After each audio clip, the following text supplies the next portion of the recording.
সফল হলো। 3টে বাজে 2-3 মিনিট বাকি আছে, আমি 5 মিনিট বাকি আছে, এখানেই শেষ করছি। Kolkata high court single bench, division bench এবং বিশেষ করে দক্ষিণ কলকাতা বা কলকাতার বা পার্শ্ববর্তী এলাকার যে শত শত মানুষ আজকে এত জটিলতা প্রতিকূলতার মধ্যে দিয়েও এই মিছিলে হেঁটেছেন, তার মধ্যে দিয়ে প্রমাণ হয়েছে সরকারি জমি আমরা বিক্রি করতে দেব না। আলিপুরের জেলের জমি বেচেছেন, ট্রাম ডিপোর জমি ডক্টর বিধানচন্দ্র রায় সৃষ্টি সব বেচে দিয়েছেন এবং পশু হসপিটাল, যা সুবিখ্যাত হসপিটাল, তার 250 কাঠা জমি আপনি বিক্রি করতে চলেছেন। তার বড় একটা অংশের টাকা আপনার পরিবারের ফান্ডে যাবে এবং আপনার দলের আগামী নির্বাচনে খরচ হবে। আমরা জানি, আমরা টাকা পয়সার মধ্যে ঢুকতে চাই না। এই ঐতিহ্যমণ্ডিত চিড়িয়াখানার জমি, পশু হসপিটাল, তার 250 কাঠা তো দূরের কথা, 1 ছটাক জমিও আমরা বেচতে দেব না।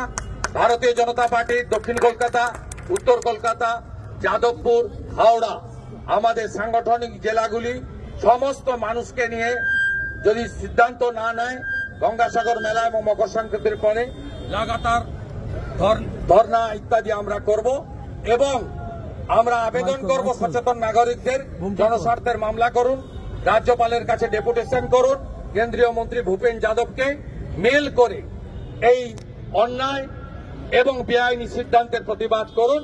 আমরা আপনাদের সাথে আছি। সমস্ত বিজেপির এমএলএরা, পুরো বিজেপি পার্টি আপনাদের এই লড়াইতে সঙ্গ দেবে। সবাই ভালো থাকবেন। ভারত মাতা কি, ভারত মাতা কি জয় শ্রীরাম, দুনিয়ার হিন্দু।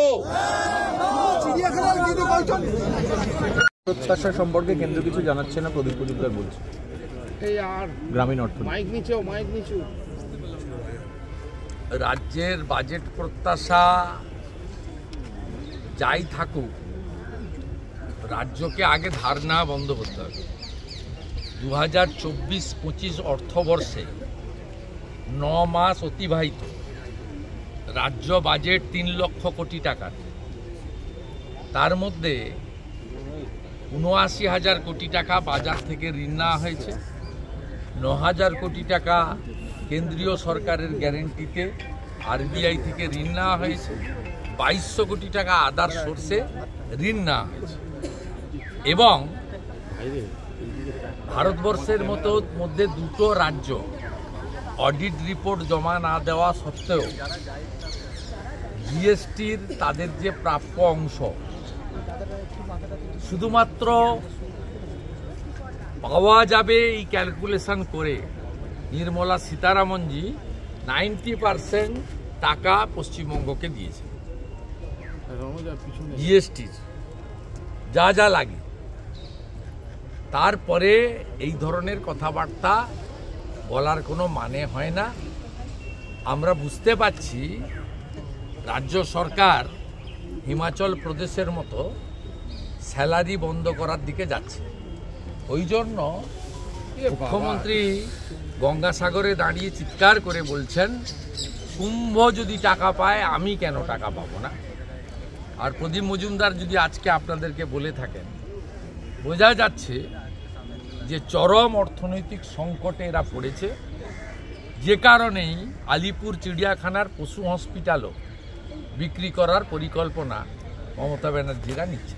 আজকে আপনি যখন তার প্রতিবাদে হাঁটছিলেন আদালতের অনুমতি ক্রমে এবং রাজ্য কলকাতা পুলিশের নিরাপত্তা দেওয়ার কথা ছিল শর্ত অনুযায়ী, সেই জায়গায় দাঁড়িয়ে এই যে তৃণমূলের তরফ থেকে দরজা থেকে ফ্ল্যাগ দেখানো হলো আপনাকে, কলকাতা পুলিশের পক্ষ থেকে আমি দেখিনি। আমরা যে ফ্ল্যাগ দিয়ে মিছিল করছিলাম, অর্থাৎ তাজ বেঙ্গলের সামনে এবং পশু হসপিটালের সামনে গিয়ে, ওই ফ্ল্যাঙ্কে কোনো চোর তৃণমূলের লোক ছিল।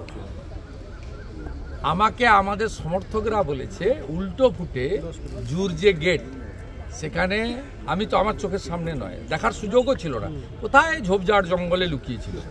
তারপরে এদিক থেকে যেই যুবকরা তাড়া করলো, পতাকা ফেলে মমতা ব্যানার্জির ভাই কার্তিক ব্যানার্জির বাহিনী কোথায় যে পালালো আর খুঁজে পাওয়া গেল না। আমি তারপরেও 1 ঘন্টা এখানে বিচরণ করছি, ন্যাশনাল লাইব্রেরি রিডিং রুম দেখলাম, কফি খেলাম, সিঙ্গাড়া খেলাম এবং আমার তো মনে হচ্ছে যে নন্দীগ্রামের থেকেও ভবানীপুরটা আমার কাছে খুব ইজি।